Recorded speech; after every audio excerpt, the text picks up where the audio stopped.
Hello and welcome to Tech Deals Game Performance Review Battlefield 1. We're playing Battlefield 1 today on the Dell Inspiron 15.6-inch laptop computer. I've previously reviewed this computer, links to those in the video description below, but in short, for about $800, this is an amazing computer. Intel's Core i7-6700HQ. This is a 4-core, 8-thread processor at up to 3.5 gigahertz.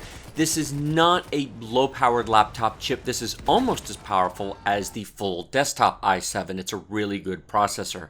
16 gigabytes of main system RAM is installed, DDR3 1600, and then we have NVIDIA's GeForce GTX 960M dedicated gaming graphics card with 4 gigabytes of VRAM. This is not the latest and greatest chip from NVIDIA, but it's very good, and for $800, it's the best you can get on the market today. It's really, really good for the price.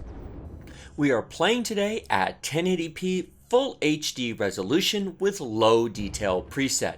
VSync is turned off, and we are in DirectX 11 mode. Please note that DirectX 12 does not change the performance enough to be worth noting. Battlefield 1 is really a DirectX 11 game with a few minor DirectX 12 tweaks. Fraps was used for the minimum, maximum, and average game performance numbers you will see at the end of this video. However, Fraps was not used to record the video that you are watching, but the numbers are from the gameplay you are looking at. I used an external HD60 Pro hardware capture card installed in another computer. This computer did not even know it was being recorded, so there is no performance loss because I recorded the video because it was done externally. The numbers in red at the top left of the screen are from Msi Afterburner. Msi Afterburner is great because it lets us know in real time what our computer is doing, where any limitations might be, and what we can do to improve performance if that's something we're looking for. The first line up there, GPU 1, that is the actual graphics chip, the NVIDIA 960M graphics chip. The 99% is the amount of the compute power of the chip that's being used. It's fully occupied, so it's at 99%. That is the primary limitation to more performance in Battlefield 1 is the actual graphics chip. I'll talk about different options about that later in the video. It's currently at 70 degrees Celsius, which is well within normal limits, and it's running at just under 1.2 gigahertz. The memory 1 line is not the computer's main system RAM, that is the VRAM, the video RAM on the graphics chip itself. It's running at 2.5 gigahertz. It is DDR double data rate, so its effective speed is 5 gigahertz. We are using 1.7 gigabytes of our 4 gigabytes of VRAM. 2 gigabytes would be enough at these detail settings and at this performance level, so the additional 2 gigs is not being used. If you have a GTX 960M with only 2 gigs of VRAM, Battlefield 1 runs just fine on it. The third line CPU, that is our Intel quad-core chip, the i7-6700HQ. It is a 4-core, 8-thread chip. What does that mean? It actually has 4 real execution units, but it simulates 8. It's got 4 virtual cores. When the CPU usage passes 50%, the 4 real cores are being fully utilized, and then we're using the virtual cores on top of it. Battlefield 1 is the first game I've done extensive testing on that really uses more than 4 threads. We are currently at 80% usage at the moment, so not only are the 4 cores fully used, but we're using an additional 2, actually almost 3, of the virtual threads beyond those cores, and it's running at 85 degrees Celsius.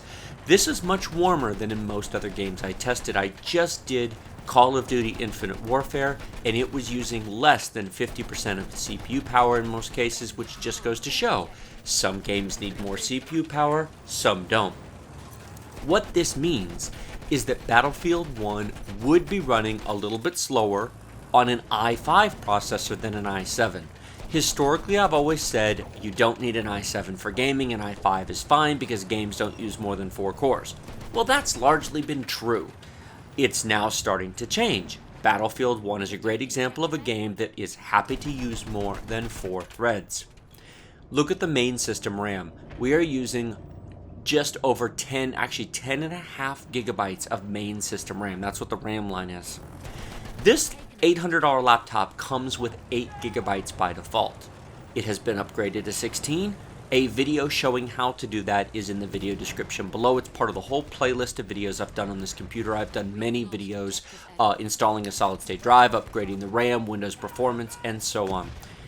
In 2016, if you want to play games like Battlefield 1, Call of Duty Infinite Warfare, and Rise of the Tomb Raider, and others, it's time to upgrade to 16 gigs. There's no excuse to be playing with only 8 gigabytes of VRAM. It needs more. Now, will this game run on 8? Yes, but it will be swapping a lot to the hard drive or to the SSD. You're going to be doing a lot of swapping. There will be more stutter. The lows will be lower. Averages won't be affected by a lot. If you look at just average frame rate, you might say, oh, it's fine, you don't need that much RAM. But look at the lows, look at the dips when it needs to swap things out. It's less than $40 to upgrade from 8 to 16 gigabytes. If you're buying an $800 or more computer, spend the $35 or so, put the extra 8 gigs in, your system will run much nicer. Finally, the last line, we are in DirectX 11, that's what D3D, that's Direct 3D DirectX 11 mode. You can see that we're currently over 60 frames per second. This game runs really, really well. Now we are at low detail. I did try running this before I recorded this particular gameplay at medium detail. It works, it's playable, it's a little bit laggy in places. There's parts in the game where the performance was just pretty poor, especially when there's a lot of action going on, people are running around you, there's explosions. Exactly when you need the most performance, it started to really fall apart. The lows really dipped down into the high 20s, low 30s on medium detail. It just wasn't a very good experience. The game is prettier on medium detail, and that's a personal preference. If you want to set it to medium, yes, it will run, yes, it will play, there's plenty of VRAM, but it's, especially in multiplayer, maybe single player you could get away with setting it to medium detail, but if you're a multiplayer and you got all these people running around and explosions and stuff going on, I highly recommend low detail on the 960M. So then the next question becomes, what if you want to set the detail up? What else could you buy? What do you need to do? Well, this is about the best CPU you can buy. The i7-6700HQ is currently basically top of the line when it comes to laptop processors. Desktops are a completely different beast, but we're talking about laptops.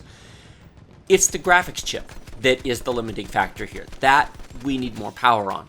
What else could you get? Well, the 960M is about 2 years old now. The 1060 for laptops is now out. In fact, I'm going to be having some videos coming up soon on a laptop with a GTX 1060 installed.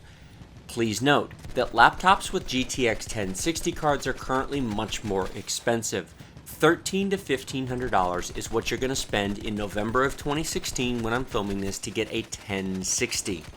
Is it faster? Oh yes, much, much faster. More than double the performance. You could easily set this to high or ultra detail and get similar frame rates.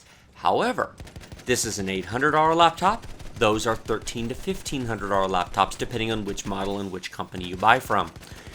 That's a lot of extra money. Now, if you have that kind of money, if you want to buy a laptop to play games like Battlefield 1, Call of Duty Infinite Warfare, and you want to crank the details up, that's what you've got to spend to do it. You've got to spend in the $1,300 to $1,500 range to get a laptop that will do it. However, this is completely playable. Look at this. We're over 100 frames per second at the moment. No, the detail is not turned up, but the game is the same either way. It's very easy to look at the detail settings and go, but it's only low detail. Same Battlefield 1, same gameplay. The detail setting just changes the eye candy. It doesn't change whether or not the game is fun. If you like games like this and $800 is your budget, here you go, totally playable. This laptop, if you're in the $800 price range, is the deal amongst all the available laptops on the market. I still recommend it. I reviewed it months ago. It is still the best $800 laptop you can buy. There's less expensive laptops, there's more expensive laptops, but if this is your budget and you want a do-everything machine, granted that doesn't play games at ultra detail, but there's certainly not new ones, but if you want a machine that can do video editing, that can do multitasking, image editing, 3D animation, great processor. That's the great strength of this laptop. It has a great IPS screen, in-plane switching. The screen is absolutely gorgeous. Now, you can't see the screen when I'm doing a game test like this, but I talk about the screen more, and you can see it in the videos that I've done linked below. Great IPS screen, great processor. It's an awesome machine. The GPU is a little weak. The graphics chip, the 960M, is a little bit on the weak side, which is what you're seeing here. Now, if you play older games, if you load up Call of Duty Modern Warfare 2 or Warfare 3, if you load up Battlefield 4, those play much better on this laptop than these newer games. As games come out, new releases, new updates, they require better hardware. That's just how the whole industry works. And so, unfortunately, this GPU is getting a little long in the tooth. But it's the best you can do for $800. Alright, enough of the fighting. I'll trim this video. Let's go take a look at the results. Average of 74 frames per second with a minimum of 44 and a max of 122. Very, very good performance, completely playable and totally responsive. The average is well over 60 frames per second. Now, while the minimum dips below that, that generally only occurs in a few spots. Heavy explosions during the death scenes. When I looked at the frame rate over time, it was above 60 frames per second the vast majority of the time, and in fact, some of the time it was even over 100. You could certainly, as I said earlier, set it to medium detail and it would still be really close to 60 frames per second average, but the minimums drop a bit low, and in multiplayer, that really hampers your overall performance. For the single player campaign mode, sure, set it to medium because you're playing against the computer and it's not that big a deal, but for multiplayer, I personally would set it to low because I want that really good performance for multiplayer action. Did you like this video? Give it a like. Did you not? Don't. Remember to subscribe to my channel using the big red button down below. Leave your questions and comments below the video. And as always, look at the video description for more details and all the links. Amazon, Newegg, and eBay are down there. The link to this Dell laptop is down there. The link to my full playlist with all of my video reviews, including how to upgrade the RAM from 8 to 16 gigs, how to install a solid-state drive, is all in the video description below. If you like my videos and you like my content, check the video description out because that's where it's all at. Thank you very much for watching, and I will see you in the next video.